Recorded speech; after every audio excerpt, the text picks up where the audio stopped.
4 దశాబ్దాలు సుదీర్ఘ అనుభవం ఉన్న వ్యక్తులు, ఒంటరిగా వాళ్ళ సొంత పార్టీ నడిపిన వ్యక్తులు.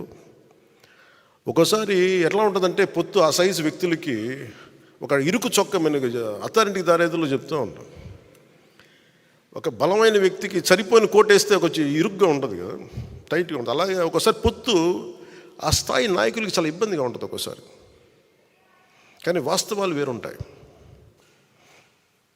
క్షేత్రస్థాయి పరిస్థితులు వేరుగా ఉంటాయి. అందుకని ఒక్కోసారి అనుభవం ఇటు ఒకసారి గబుక్కుని ఒక మాట అన్నిస్తుంది.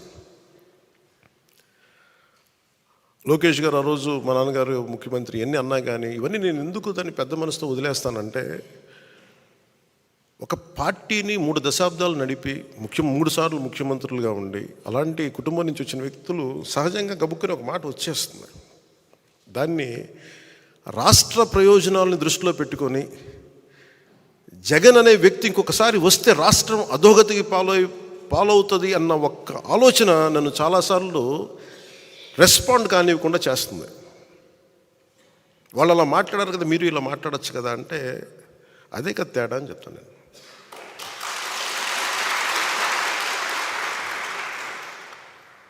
అంటే నేను చాలా ఆలోచించి, ఎందుకంటే ఒక పొత్తుని ఇబ్బందిగా గురి చేసి ఒక మాట మాట్లాడడం చాలా తేలిక.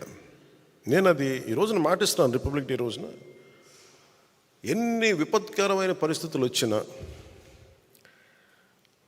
జగన్ నడిపే ఈ ప్రభుత్వం 24లో మనకి కనిపించకూడదు.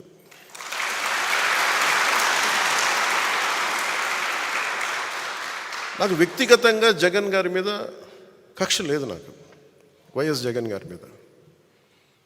కానీ ఆయన విధానాలు కానీ ఆయన ధోరణి కానీ ప్రజల్ని ఇబ్బంది పెట్టేవి, రాష్ట్రాన్ని అప్పుల పాలు చేసేవి, అప్పులకి దగ్గర చేసేవి, అభివృద్ధికి దూరం పెట్టేవి ఆయన పథకాలన్నీ. శాంతి భద్రతల్ని పరిస్థితుల్ని అసలు చేతుల్లో లేకుండా విపరీతమైన శాంతి భద్రతల సమస్యని సృష్టించిన వ్యక్తి. ప్రజాస్వామ్యంలో ఎవరికైనా ఒక తప్పు జరిగితే నా అభిప్రాయం చెప్పుకునే హక్కు ఉంటుంది. అసలు నువ్వు అభిప్రాయమే చెప్పకూడదంటే అది భగవంతుడిచ్చిన హ్యూమన్ రైట్, అది నా హక్కు, అది నా వాక్.